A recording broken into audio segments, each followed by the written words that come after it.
วัสดีค่ะตอนนี้อยู่ที่ตลาดมะลิวันนี้จะพามากินหม่าร้องไห้ก็คือเป็นซี่โครงบาร์บีคิวอะไรเงี้ยใช่ปะแล้วก็เดี๋ยวพามากินหม่าล่าด้วยคืออันเนี้ยมากินเกินประมาณ10 กว่ารอบได้อะมาแล้วคืออันเนี้ยสั่งเป็นไซส์ M ไปแล้วก็มันมีเลือกความเผ็ดได้อันนี้ก็เลือกเป็นเผ็ดมากอันเนี้ยตอนแรกกินไอ้น้ำจิ้มเนี่ยตอนแรกกินจะแปลกๆแต่พอกินไปสัก2 ครั้งอ่ะอันเนี้ยอร่อย แล้วก็เขาก็จะมีชาเลนจ์ด้วย Holy อะไรอะ Power Challenge คือตอนเนี้ยแต่ปัจจุบันอ่ะเขาบอกว่าตอนเนี้ยอยู่ที่30 เซนแล้วในภาพมันเป็น20 เซนก็แต่ปัจจุบันอ่ะ30 เซนก็คือถ้าต่อขึ้นสูงเกิน30 เซนก็จะฟรีแบบไซส์ L ไปใช่ปะแต่เขาบอกว่ากติกาคือต่อได้แต่ซี่โครงห้ามเอาเกาตัวช่วยอื่นมานะแล้วก็ต่อได้แต่กระดูกของโต๊ะตัวเองเท่านั้นอันนี้ตลกดีโอเคเดี๋ยวไปกินกันโอเคมากินกัน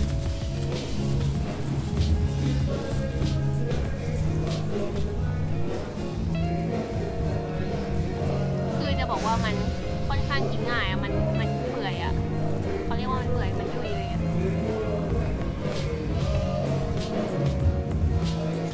คือดูมันยุ่ยออกมาเลยว่าดูคือดูคือเคยไปกินที่อื่นเว้ยแต่ว่ามันไม่ได้นุ่มแล้วก็มันก็ไม่ได้ออกจากกระดูกแบบนี้คืออันนี้อร่อยที่สุดตั้งแต่กินมาแล้วร้านมันจะอยู่ท้ายๆตลาดนะ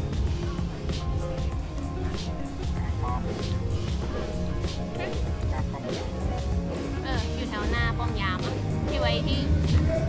เก็บเงินค่าจอดรถอะตรงนั้นเลย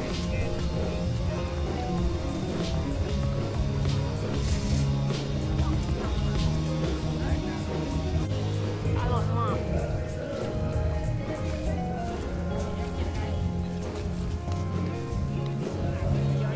เนื้อมันจะฉ่ำๆเลย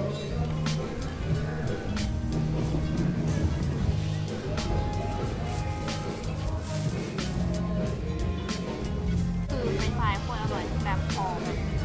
แบบทอดใหม่อะโอเคเดี๋ยวไปกินก่อนเดี๋ยวมาซื้อหม่าล่ากันต่อ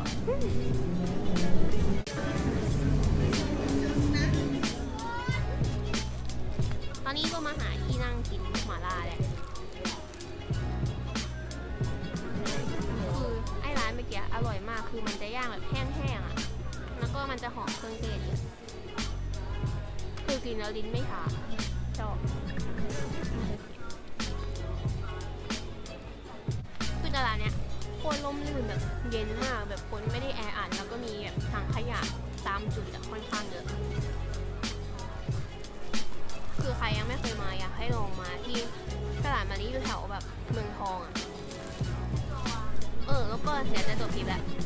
จบคลิปว่าฝากกดไลค์กด Subscribe ด้วยนะคะ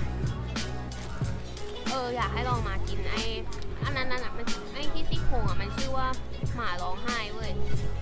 อร่อยมันมีไซส์ S M L ราคาไม่แพงคือมันยุ่ยมากคือแบบดีคือมีรีวิวมาแบบเยอะเหมือนกันนะอยากให้ลองมากินคืออันนี้ดีรสชาติดีแล้วก็ไอ้ซี่โครงมันกินง่ายแบบเปื่อยอ่ะแบบคือรูดออกจากไอ้กระดูกได้เลย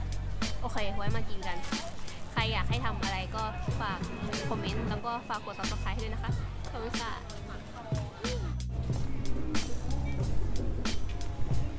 เดี๋ยวไปเดินไปเอาหมาร้องไห้ที่สั่งเอาไว้สั่งกลับบ้านเดี๋ยวก็จะกลับแล้ว